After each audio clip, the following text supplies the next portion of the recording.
நானும் மதுரக்காரன் தான்டா. போராடுவோம் போராடுவோம், மோடியின் ஊழல் ஆட்சி எதிர்த்து போராடுவோம். கரெக்டா போராடுறீங்க. நீங்க எந்த கட்சிக்காரங்க? நான் இப்படி சொல்லலைங்க. கோவையில வந்து திடீர்னு காலையில வந்து ஒரு ஆர்ப்பாட்டம், அதுல வந்து போராடுவோம் போராடுவோம், மோடியின் ஊழல் ஆட்சியை எதிர்த்து போராடுவோம்.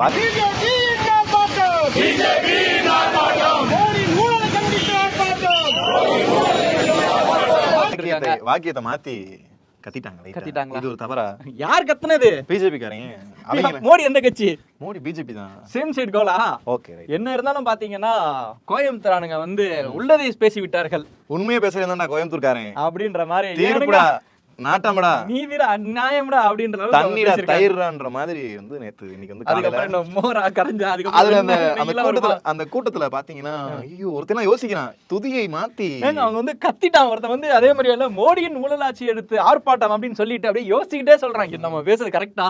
போன மாசத்துக்கு வந்து ப்ரோ அந்த வீடியோ வந்தப்ப ஏதோ சும்மா காமெடி வீடியோ போல அப்படின்னு நினைச்சா உண்மையிலேயே இவனுங்க கொஞ்சம் துதியை மாத்தி படிச்சுட்டாங்க. வந்து இப்ப வந்து டிஎம்கே அரசை வந்து திட்டுறதுக்கு பதிலா வந்து பிஜேபி வந்து திட்டிக்கிட்டாங்க. அவங்களே செல்ஃப் டேமேஜ் பண்ணிக்கிட்டாங்க. துப்புங்க பாய்ஸ் அப்படின்ட்டு, துப்பிங்க பாய்ஸ் அப்படி. இவங்களுக்குலாம் வந்து தலைவர் ஒருத்தர் இருப்பார் இல்லையா?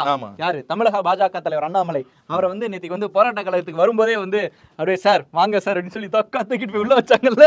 அவரு எங்க இல்லங்க, அது என்ன சொல்லிருக்காரு வச்சாங்க தெரியுமா? அவர் என்ன சொல்லிருக்காருன்னு பாத்தீங்கன்னா, சரியான காமெடியில போடுறேன், காமெடியான்னு மட்டும் பாருங்க, அது காமெடி எல்லாம் கிடையாது. சொல்லுங்க. 10 கல்யாண மண்டபத்தை நாங்க நிரப்பிட்டோம். 10 திமுக காரங்களை வந்து சொல்றாராம், அன்னைக்கு கலைஞர் அரஸ்ட் அப்ப பூரா ஜெயில நிறைச்சாங்க, இவங்க 8 கல்யாண மண்டபத்தை நிறைக்கிறேன்டா அப்படின்ற அவங்க கூட போய் இவங்க போட்டி போட்டுக்கிட்டு இருக்காங்க. அவங்க எல்லாம் போட்டோ எல்லாம் வெளில வந்தது தெரியுமா? அதான் கல்யாண மண்டபத்துல உட்காந்துட்டு இருக்கிறவங்க பூரா தாலி எடுத்துட்டு போலீஸ்காரர்களை நாங்க தூங்க விட மாட்டோம், நைட் போய் காதுல சொல்லி காதுல முத்தம் குத்தி. இனி தமிழ்நாட்டுல யூனிஃபார்ம் போட்ட ஒரு போலீஸ்காரங்களுக்கு இன்னையிலிருந்து தூக்கம் இருக்கக்கூடாது. நான் பாரதிய ஜனதா கட்சியினுடைய எல்லா தொண்டர்களுக்கும் இந்த நேரத்தில் நான் சொல்ல விரும்புறேன், இன்னையிலிருந்து தூங்கக்கூடாது. யாரையும் தூங்க விட மாட்டாராம், வெடிக்குமா என்ன தீவிரவாதி மாதிரி பேசிட்டு இருக்காரு. இவர் என்ன தீவிரவாதியா இல்லன்னா இங்க இருக்க அரசியல் கட்சி தலைவரா? எனக்கு என்னமோ இவர் வந்து உள்ள நேத்துக்கு வைக்கும் போது இவருக்கு காஃபி டீ எதுவும் வந்து கொடுத்திருப்பாங்க, வேணாம்னு சொல்லியிருப்பாரு. ரோசக்காரர்ல 8 கல்யாண மண்டபத்தை அடைச்சவன் இந்த அண்ணாமலடா. அதான் பசி காது அடைச்சிருக்கோம். தலைவன் வந்து அதை ரிலீஸ் பண்றதுக்கு முடியாம வெளியில வந்து புலம்புறாரு. நான் வந்து 3 ஃபிளைட்டை விட்டேன், பெண்களை 6 மணிக்கு அனுப்பல அப்படி இப்படின்னு சொல்லி தகராறு பண்ணிட்டு அவங்கள திரும்ப இவரே உட்கார சொல்றாரு. உள்ளே நீங்க உட்காருங்க, போகாதீங்க, நைட் ஃபுல்லா உட்காருங்கிறாரு. எனக்கு ஒண்ணு புரியல, 6 மணிக்கு மேல இவங்க என்ன ரிமாண்ட் பண்ணி ஸ்டேஷன்ல வைக்கிறாங்க? மண்டப அரசு தானே பண்ணாங்க. மண்டப அரசுல இவங்க டீம் எல்லாம் மொத்தமா தானே இருக்காங்க. அவங்களுக்கு ஏதாவது பாதுகாப்பு குறைபாடு? ஜட்ஜை கூப்பிடுங்க. நானா உங்கள்ட்ட பேச முடியாது, போலீஸ் பேச முடியாது, ஜட்ஜை கூப்பிடுங்க, மேஜிஸ்ட்ரேட் சொல்லுங்க. அண்ணா வீடியோ அந்த மாதிரி தான் தலைவா, லாஜிக்கா நடக்கும்போது அண்ணா வீடியோ எடுங்கண்ணா, ரொம்ப பேசுற நீ. இவர் வந்து ஐபிஎஸ் பாஸ் பண்ணி எஸ்ஐஆர் எஸ்பிஆர் தாராமா இங்க எங்க கர்நாடகால? இல்ல ரைட், வந்து ரூல்ஸ் எல்லாம் தெரியுமா அவருக்கு? 6 மணிக்கு நீங்க வந்து பெண்களை அனுப்பிச்சு விட்டுருக்கணும், எல்லாத்தையும் 6 மணிக்கு அனுப்பிச்சு விட்டுருவாங்க. இவங்க பண்ண இம்சைக்கு எல்லாத்தையும் முடிச்சுட்டு ஒவ்வொரு மண்டபமா முடிச்சுட்டு தான் வர முடியும், எல்லாத்துக்கும் அனுப்ப முடியும்னு வைங்களேன். வந்துட்டு பெண்களையும் அனுப்பல, பெண்கள்லாம் திரும்ப இவரே இருக்க சொல்றாங்க. இருங்க, நைட் ஃபுல்லா இருங்க, போராட்டம் பண்ணுவோம். என்ன உட்கார வச்சு என்ன தாயக்கட்ட உருட்ட போறாராமா? நீ நல்லது செய்ய போற மாதிரியும் ரைட். ஏங்க இவர் வந்து வெளியில வந்த உடனே வந்து பிரஸ் மீட் கொடுத்தாரு. எல்லாமே வந்து பிரஸ் பீப்புள்ஸ்லாம் வந்து புசி ஆனந்த் வந்து அறிக்கை கொடுத்திருக்காரு, இந்த மாதிரி சொல்லியிருக்காருன்னு ஒரு கேள்வி கேட்ட உடனே டென்ஷன் ஆயிட்டாரு. டென்ஷன் ஆயிட்டு ஏங்க புசி ஆனந்துக்குலாம் ஒரு ஆளா, அதுக்கெல்லாம் நான் பதில் சொல்ல மாட்டேன். அவர் தலைவர் வந்து பாத்தீங்கன்னா பார்ட் டைம்ல வந்து இங்க கட்சி நடத்திட்டு இருக்காரு, பார்ட் டைம்ல வந்து அறிக்கை கொடுத்துட்டு இருக்காரு. அவர் வந்து பாத்தீங்கன்னா 30 வயசுல இருக்கும்போதே அரசியலுக்கு வர வேண்டியதானே. நான்லாம் வந்து 30 வயசுல இருக்கும்போது கர்நாடகா சிங்கம் மாதிரி சுத்திட்டு இருந்தேன் தெரியுமா அப்படின்லாம் சொல்லியிருக்காரு. சிங்கமா தெரியல, அவர் வந்து சிங்க சூர்யா மாதிரி தான் அங்க சுத்திட்டு இருந்தாரா? சரி, மிருகத்தோட போய் கம்பேர் பண்ணிக்கிறீங்க. இது மட்டும் இன்னொரு மேட்டர்னு சொல்லியிருக்காரு. படத்துல வந்து ஹீரோயினோட இடுப்பெல்லாம் கிள்ளிட்டு நடிக்கிறாரு, இதெல்லாம் வந்து சரி வருமா? இந்த மாதிரிலாம் பண்றதுக்கு தான் அவர் வந்து லாக்கி போடுவாரு. அது வந்து மாஸ்டர் படம் நாங்கன்னா பாக்கல. இவரெல்லாம் வந்து பாத்தீங்கன்னா டாஸ்மார்க் விஷயத்துல வந்து எப்படி வந்து இவர் வந்து பேசலாம்? படத்துல அவர் வந்து குடிச்சிருக்காரு, அவர் வந்து குடி எதிர்ப்புக்காக பேசுறாரு. இதுல என்ன தப்பு இருக்கு? எஸ், அதுதான் நியாயமான விஷயம் தானே. விஜய் பண்றாரு, பாவம், நல்லவர், பாவம், அவர் ஒரு நல்லவர், இவர் ஒரு நல்லவர். களத்திலிருந்து போராடி கொண்டிருக்கின்றேன், களத்திலிருந்து பேசுறேன். இதென்ன வொர்க் ஃப்ரம் ஹோம் பாலிடிக்ஸா விஜய்க்கு? அவர் இன்னொரு சொல்றாரு, நாடகம் யார் பண்றாங்க? யாரு? விஜய் 50 வயசுல அரசியல் வரும்னு தோணுச்சு, 30 வயசுல எங்க போனாரு? 50 வயசுல கல்ல புத்தா எழுப்பிட்டு நடிகர் விஜய் அரசியலுக்கு வர சொன்னாரா? விஜய் யாரோட பீட்டிங்? நாடகம் யார் பண்றாங்க? பிஜேபி பண்ணுதா, விஜய் பண்றாரா? நாடகம் பண்ணுவது விஜய், நாடகம் பண்ணுவது டிவிக்கு. திராவிட முன்னேற்ற கழகத்தினுடைய டி டீம் தான் விஜய். இன்னைக்கு நான் ஆணித்தரமா உறுதியா சொல்றேன். நம்ம வந்து நேத்து தாங்க ஷோல பேசியிருந்தோம், அதாவது விஜயும் அண்ணாமலையும் விடுற அறிக்கை வந்து ஒரே மாதிரி இருக்குன்னு. இது வந்து நம்ம ஷோமா அவர் பாத்துட்டாரா என்னன்னு தெரியல. திடீர்னு அண்ணாமலை வேலை இல்ல, அண்ணாமலை நம்ம ஷோ பாக்கலாம் இல்லையா? ஒரு நாள் பார்க்கலாம், ஒரு நாள் ஆள் வச்சு பாப்பாரு, யார் யார் என்னென்ன பேசுறாங்க, அவர் பேர்ல என்ன டாக் போடுறாங்கலாம் வந்து லிஸ்ட் அவுட் எடுத்து பார்த்துட்டு இருக்காரு. நம்பர் கொடுங்க, நாங்களே காமிக்கிறோம், வீடியோ அனுப்புறோம். தரேன், எடுத்துக்கங்க. போட்டா இருப்பாங்க. சொல்லுவாங்க அந்த மூஞ்சி நல்லா உள்ளே வைங்க அந்த கர்மத்தை. சரி ஓகே, இந்த மாதிரிலாம் பேசிட்டு இருக்கும்போது அது வந்து இல்ல நான் அப்படி இல்ல அப்படின்னு சொல்லிட்டு ஆஹா கண்டுபிடிச்சிடறானுங்களே அப்படின்னு சொல்லிட்டு அவர் வந்து டிஎம்கேயோட பி டீமா இருக்காரு அப்படின்ட்டாரு. இதுல ஏன் பி டீம் தெரியல. பாஜகவா இவங்க வந்து பாஜகவா வந்து இவங்க டிஎம்கே பி டீம்ங்கறாங்க, பிஜேபி வந்து DMK B team, DMK B டீம்ங்கறாங்க. டிஎம்கேக்கு யாரு தான் பி டீம் சொல்லி தொடங்கலே எனக்கு புரியல. இல்ல டிஎம்கே அப்படி பி டீம் இருக்கா? எல்லாரும் போய் எல்லாரும் டிஎம்கே திட்டுறாங்க, அப்புறம் எல்லாரும் வந்து டிஎம்கேக்கு நாங்க தான் பி டீம் சி டீம்ன்றாங்க. எனக்கு புரியல. பி டீம்னா என்னங்க கான்வெகேஷன் பி டீம்னா எனக்கு புரியல. அதான் தெளிவா அவர் வந்து பிஜேபியோட பி டீம் தான் பாத்தீங்கன்னா தாவேகா. அத வந்து ஃப்ளோல வந்து சொல்ல முடியாது இல்லையா? என்ன சொல்றது, எனக்கு பசி அடைக்குது, காது அடைக்குது, நான் ஏதாவது சொல்லணும். அவர் சொல்றாருங்க, நீங்க சொன்ன பிஜேபியோட பி டீம்ங்கறீங்க தாவேகாவா இல்லையா? தாவேகால காலையில இருந்து அடிச்சிட்டு உருள்றாங்க தெரியுமா? அப்படியா? எங்க ஒரு எதிர்வினையும் காட்டலாம். எதிர்வினைனா எப்படி காட்டுவாங்க? பவர் விட்டா காட்டுவாங்க. இது வரைக்கும் அந்த புரட்சி போராட்டம் மீடியால இவ்வளவு ஸ்ட்ராங்கா வந்து டிவிகே வந்து எதிர்த்திருக்காரு, இவ்வளவு மலிவா வந்து தாவேகா தலைவர் வந்து பேசியிருக்காரு. இதை எதிர்த்து யாருமே வந்து தாவேகா சைடுல இருந்து ஒரு அறிக்கை கூட இல்லங்க. கெட்ட வார்த்தையா திட்டுறாங்க கமெண்ட்ல வந்து. ட்விட்டர்லயா? ஆமா, அங்க திட்டுறாங்க. பத்தாத அண்ணாமலை ட்விட்டர்ல இருக்க சின்ன சின்ன பசங்களாம் வந்து ட்வீட் போடுற மேட்டர்ல இவங்க சைடுல இருந்து யாராவது தலைவர்கள், யார் தலைவர் புசியானந்த் தான் உங்க வீட்டுல தலைவர், அவர் ஏதாவது வந்து சொல்லியிருக்காரா? இல்ல வந்து 2ஆம் கட்ட 3ஆம் கட்ட சைடுல இருந்து அறிக்கை ஏதாவது வந்திருக்கா? எதுவும் இல்லையே. இல்ல அடுத்த தடவை பேப்பர் மனப்பாடம் பண்றதுக்கு ரெடி பண்ணி ஒரு சின்ன மீட்டிங் போடுவாங்க மண்டபத்துல, அங்க வந்து பேசுவாங்க. என் நெஞ்சில் கொடி இருக்கும் அப்படிப்பாரா அண்ணாமலை அவர்களே?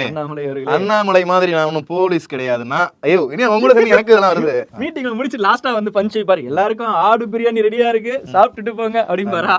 சோ இவர் ரஜினி அந்த காக்காண்டாரு, காக்கா கழுகுண்டாரு. இவருக்கு ஆடு ஏற்கனவே ஆடுபட்ட வேற இருக்கு. வாழ்த்துக்கள் வந்து தாக்கியிருக்காரு. மொத்தமா அண்ணாமலை வந்து தாக்கியிருக்காரு. இன்னும் எதிர்வினை இருக்கா? தாக்கிட்டு அரசியல் என்னன்னு கத்துக்க. இவர் ஒரு 50 வருஷம் 100 வருஷம் அரசியல் இருந்த ஒரு பெருந்தலைவர் அண்ணாமலை. அவர் வந்து ஒரு 20 வருஷம் இருந்த சின்ன தலைவர் விஜய். இந்த 2 பெரிய தலைவர்களும் அடிச்சுக்கிறாங்க. போராட்ட காலத்துல வந்து பேசணும், சும்மா வீட்டுல உட்காந்து பேசிக்க கூடாது. சரியா? ஒழுங்காரு. இவர் வந்து அண்ணாமலை என்ன சொல்லியிருக்காருன்னா, நீ உனக்கு அரசியல் தெரியாது. அதான் தலைவா, இவர் வந்து அண்ணாமலை பார்ட் டைம் அரசியல் சொல்றாரு. அண்ணாமலை யாரு அப்படின்னா வந்து பப்ளிசிட்டி அரசியல்வாதி. எதுக்கு ஏத்தாலுமே வந்து பிரஸ் மீட்டிங் இருந்து சாட்டை எடுத்து அடிச்சுக்குவாரு, பாத யாத்திரை போவாரு, காவடி தூக்குவாரு. அரசியல்வாதிக்கான முழு இதே அவர்கிட்ட தாங்க இருக்கு. எனக்கு இன்னொரு டவுட்டுங்க, 3 ஃபிளைட் மிஸ் பண்ணான்னு சொன்னாரு. அரை மணி நேரத்துல எப்படிங்க 3 ஃபிளைட் மிஸ் பண்ணுவாரு? 5 நிமிஷத்துக்கு ஒரு ஃபிளைட் போட்டு வச்சிருக்காரா? ஃபிளைட் என்னென்ன சொல்றீங்க பாருங்க ஐயா. நீங்க ஏன் அவங்க பர்சனல் வாழ்க்கைக்குள்ள போறீங்க? எல்லாம் அடிச்சு விடுவாங்க, என்னன்னாலும் சொல்லுவாங்க. அதெல்லாம் கேட்டு சொல்லலாம். என்ன பாயிண்ட்? விஜய திட்டி இருக்காரு, அதான் பாயிண்ட். விஜய் திட்டினதுக்கு வாழ்த்துக்கள். தாவிகக்காரங்க பூரா தப்பு பேசுறாங்க. ரைட்டா? இந்த பிரச்சனை ஒரு பக்கம் போயிட்டு இருக்கு. தமிழ்நாட்டுல மும்மொழி பிரச்சனை போயிட்டு இருக்குல்ல, இதுக்கு வந்து ஆந்திரால இருக்கக்கூடிய சந்திரபாபு நாயுடு இருக்காருல்ல, அவர் வந்து ஒரு விஷயம் சொல்லியிருக்காரு. என்ன சொல்லியிருக்காரு தெரியுமா? சொல்லுங்க, அதையும் சொல்லி முடிங்க. அதாவது மும்மொழி கொள்கை எல்லாம் கூட வேணாம், எங்களுக்குலாம் வந்து ஒரு மொழி கொள்கையே போதும், தாய்மொழியை வந்து ஒழுங்கா கத்துக்கிட்டாலே போதுமானது. முரட்டு போயிட்டா அப்படிங்க, இங்கிலீஷ் வேணாம்டா எங்களுக்கு, போதும் எங்களுக்கு தாய்மொழி மட்டும் போதும் அப்படின்னு சொல்லிட்டு, இங்கிலீஷ் எல்லாம் எங்களுக்கு வேணாம், இங்கிலீஷ் இருந்தா எல்லாம் அறிவு வந்துடும் அப்படின்னு சொல்லி பாஜக வந்து இப்படிதான் டூல யூஸ் பண்றியா அப்படின்னு சொல்லிட்டு 2 மொழி வேணாம், ஓ மொழி மட்டும் வச்சுக்கோ அப்படின்னு புது பாஜக சொல்லிருக்காங்க. இல்ல இந்த மாதிரி சொல்லிட்டு பாஜகவோட கூட்டணி இருக்கிறதுக்காக இன்னொரு முட்டு ஒண்ணு கொடுத்து பேசிருக்காரு. எப்படின்னா, இப்ப வந்து இந்தியா முழுக்க வந்து ஹிந்தி தான் வந்து பிரதான மொழியா இருக்கு. நீங்க ஹிந்தி கத்துக்கிட்டீங்க அப்படின்னா இந்தியாவுல இருக்க எங்க வேணாலும் போயிட்டு வந்து நீங்க வந்து கூச்சப்படாம பேசலாம். ஆங்கில மொழி வந்து உலகத்துல நீங்க எங்கேயா போனா கூச்சம்னா எப்படி? எனக்கும் தெரியலங்க. கூச்சம்னா அதாவது இங்க ஒரு கொத்து, அங்க ஒரு கொத்து, தென்னை மரத்துக்கு ஒரு கொத்து, மாம்பழத்துக்கு ஒரு கொத்துன்ற மாதிரி தான் அவர் வந்து பேசிட்டு இருக்காரு. சோறு கொடுறானா கடைக்காரன் கொடுக்க போறான், எவ்வளவு 50 ரூபாய் எழுதி கூட காட்டிட்டு போறான். எப்படியே நாங்க வாழ்ந்துட்டு போறோம். அவரும் வந்து அவரோட மொழியில வந்து ஸ்ட்ராங்கா இருக்கணும் அப்படின்ற மாதிரி ஒரு வாதத்தை சொல்லியிருக்காரு. சரி, ஏதோ ஒண்ணு அவருக்கு வந்து கொஞ்சமாச்சும் வந்து மொழி மேல வந்து ஒரு பற்று வந்து இந்த மாதிரி ஒரு அறிக்கை கொடுத்திருக்காரு. மொழி பட்டெல்லாம் கிடையாது, அங்க மேல இருந்து ஆர்டர் கொடுத்துருக்காங்க. இப்படி சொல்லு, 2 இங்கிலீஷையும் காலி பண்ணிவிடு அப்படின்னு சொல்லியிருக்காங்க. முதல்ல இங்கிலீஷை காலி பண்ணிவிடு அப்படின்னு சொல்லி சட்டமன்றத்தில் பார்த்தீங்கன்னா எடப்பாடி வந்து சபாநாயகரை போய் என்ன பேச விட மாட்டேங்கிறாருன்னு ஸ்கூல் பையன் மாதிரி கம்ப்ளைண்ட் பண்ணிட்டு இருக்காரு. நான் பேசுற வீடியோக்களை வந்து போட விட மாட்டேங்கிறாங்க, நான் வீடியோக்கள் விட்டா என்னுடைய கருத்துக்கள் வந்து அமெரிக்கா வரைக்கும் போய் வெடிக்கும் அப்படி இப்படின்னு சொல்லி இன்னைக்கு ஒரே காமெடி பண்ணிட்டு இருக்காரு. எனக்கு ஒரு சின்ன டவுட் தலைவா, சொல்லுங்க. அதாவது சட்டமன்றத்துல நடக்கிறது எல்லாமே வந்து DIPRனு ஒரு வெப்சைட் இருக்குது, அதுல வந்து யூடியூப்லயும் வந்து அவங்க வந்து லைவாவே வந்து டெலிகாஸ்ட் பண்றாங்க. இவர் வந்து சட்டமன்றத்தோட எதிர்க்கட்சி தலைவர், இவர் பேசுறத கம்பல்சரி காட்டி தான் ஆகணும், நம்மளும் வந்து பாத்துட்டு தான் இருக்கோம். இதுல எங்க வந்து இவருக்கு வந்து காட்டலையா? காட்டுறது இல்லைன்னு வந்து சொல்லி இருக்கிறவங்களை பூரா வந்து கலகத்தை ஏற்படுத்திக்கிட்டு இருக்காரு. இதெல்லாம் நடக்கிறது, இதெல்லாம் நம்புற மாதிரி அங்க இருக்குது. இவர் பேசுறது எல்லாமே தான் வெளியில தெரியுது. இவர் வந்து கொஞ்ச நாளைக்கு முன்னாடி வந்து கத்திட்டு போனார்ல, அது முத கொண்டு இருக்குது. இவர் எப்ப உள்ள வராரு, எப்ப வெளில போறாரு, எல்லாமே தான் பதிவாயிட்டு இருக்கு. சபாநாயகருக்கு எதிராக நேற்று தேர்தல் வச்சு நேற்றுக்கு பாத்தீங்கன்னா நம்பிக்கையில தீர்மானம் வேற எடுத்தாங்க, அதுலயும் வந்து தோத்து போயிட்டாரு.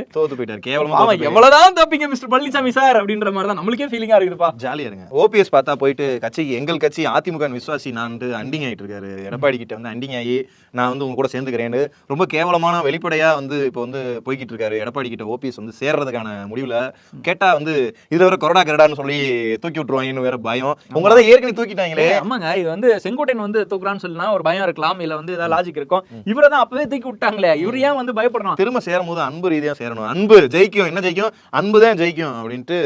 அடுத்து அதை கூட விடுங்க ப்ரோ, சட்டமன்ற காமெடிகளை கூட விடுங்க ப்ரோ. அதிமுக ப்ரோ இன்னும் என்னன்னு பேசுற தலைவா? இது கட்சியில வந்து ஒருத்தர் இருக்காரு, விருதுநகர் மாவட்ட செயலாளர், யாரு, ராஜேந்திர பாலாஜி. அவர் கேஸ் ஏதோ ஒன்று வந்திருக்காம, என்ன மேட்ரு? அவரு இந்த பஞ்சாயத்துல மாட்டினார்ல, பால்வளத்துறையில இருக்கும்போது வேலை வாங்கி தரேன்னு சொல்லி காசு வாங்கி மாட்டினார்ல. மாட்டின கேஸ வந்து ஸ்டைல்ல வந்து கார் மாதிரி ஓடினாரு. இருங்க தலைவா, அது மாட்டின கேஸ்ல வந்து இந்த பஞ்சாயத்து இங்க சிபிசிஐல இருந்த தூக்கி சிபிஐக்கு மாத்தினாங்க. இப்ப பிடிச்சாரு, அவங்கதான் மோடி தான் இதை பாத்துக்கணும்னு. இப்ப என்ன ஆக்கி விட்டாங்க அப்படின்னா, அந்த கேஸையும் வந்து நடத்தக்கூடாதுன்னு சொல்லி சிபிஐக்கு ஆர்டர் போட்டிருக்காங்க. நிலுவையில பெண்டிங். இப்ப பாத்தீங்கன்னா இதுல இருந்து என்ன தெரியுது, சிபிஐ முழுசா கண்ட்ரோல் எடுத்துட்டு சிபிஐ கொண்டு போயிட்டு அந்த கேஸ் இப்படிதான் பொள்ளாச்சி கேசி மறைச்சாங்க, சிபிஐல போயிட்டு அது நிலுவையில போட்டாங்க. மக்கள் அதை மறந்துடுறாங்க. காலப்போக்கில் இன்னொரு பிரச்சனை வரும்போது இருக்கிற பிரச்சனை மறந்துட்டு போயிடுறாங்க. வாழ்த்துக்கள் ராஜேந்திர பாலாஜி, உங்க நல்ல நேரம். ஆமா, ஒரு நல்ல நேரம் இருக்கிறனால வந்து ஜாலியா இருங்க. சிபிஐ உங்க கேஸை வந்து ஹேண்டில் பண்ணாது. நீங்க ஃப்ரீயா சுத்தலாம், மொட்டை போடலாம், நாமம் போடலாம், ஹாப்பியா இருக்கலாம். நீங்க வந்து டாடி எங்கள் மோடின்னு சொல்ற வரையுமே வந்து சொல்லிட்டு இருக்கிற வரையும் தலைவா, இன்னும் 6 மாசம் எல்லா ரிசல்ட் வரும். அப்படியா? யார் எவன் கூட கூட்டணி வச்சுக்க போறாங்க தெரியும். அதான் அப்படமா தெரியுதாங்க, இதுக்கு மேல என்ன வேணும்? சரி, ஓகே, இதோட வந்து நம்ம இந்த ஷோ முடிச்சுக்கலாம். வீடியோ பார்த்தீங்களா? வீடியோ பிடிச்சா லைக் பண்ணுங்க, ஷேர் பண்ணுங்க, மறக்காம வாய்ஸ் ஆஃப் ஃபிலிம்ஸ்க்கு சப்ஸ்கிரைப் பண்ணுங்க. நானும் மதுரக்காரன் தான்டா.